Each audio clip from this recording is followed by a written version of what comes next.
আহারে, মানুষের মৃত্যু অবধারিত। মৃত্যু আসবেই, মৃত্যু হবেই। মৃত্যু থেকে বাঁচার কোনো উপায় নাই। এই জন্যই আমি সবসময় বলি, আপনারা ঘুষ খাবেন না, সুদ খাবেন না, হারাম খাবেন না, মানুষের উপর জুলুম করবেন না, অত্যাচার করবেন না, মানুষের উপর নির্যাতন করবেন না। তাহলে আল্লাহ তাআলা একদিন ধ্বংস করে দিবে।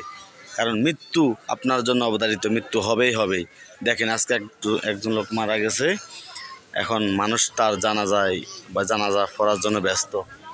তাহলে বুঝেন, মানুষ দুনিয়াতে বেশি দিন থাকে না। আজকে আছে, কালকে নাই। অথচ এই 2 দিনের দুনিয়ার জন্য মানুষ কত বাহাদুরি করে, কত অহংকার করে। আল্লাহ আপনি সবাইকে বোঝার জন্য তৌফিক দান করুন, সবাইকে বোঝার তৌফিক দান করুন, আমিন। হে আল্লাহ, মানুষ যাতে খারাপ পথে না চলে, ভালো পথে আসে, আল্লাহ আপনি সেই ব্যবস্থা করে দেন। আর যিনি মারা গেছে উনি যদি আল্লাহ ভালো হয়ে থাকে, আল্লাহ জান্নাত নসিব করেন। আর যদি খারাপ হয়ে থাকে তাহলে আপনি তাকে মাফ করে দিন। আমাদের এতটুকু বলার আছে, আর কিছু বলার নাই। বাকিটা আল্লাহ আপনার হাতে ছেড়ে দিলাম।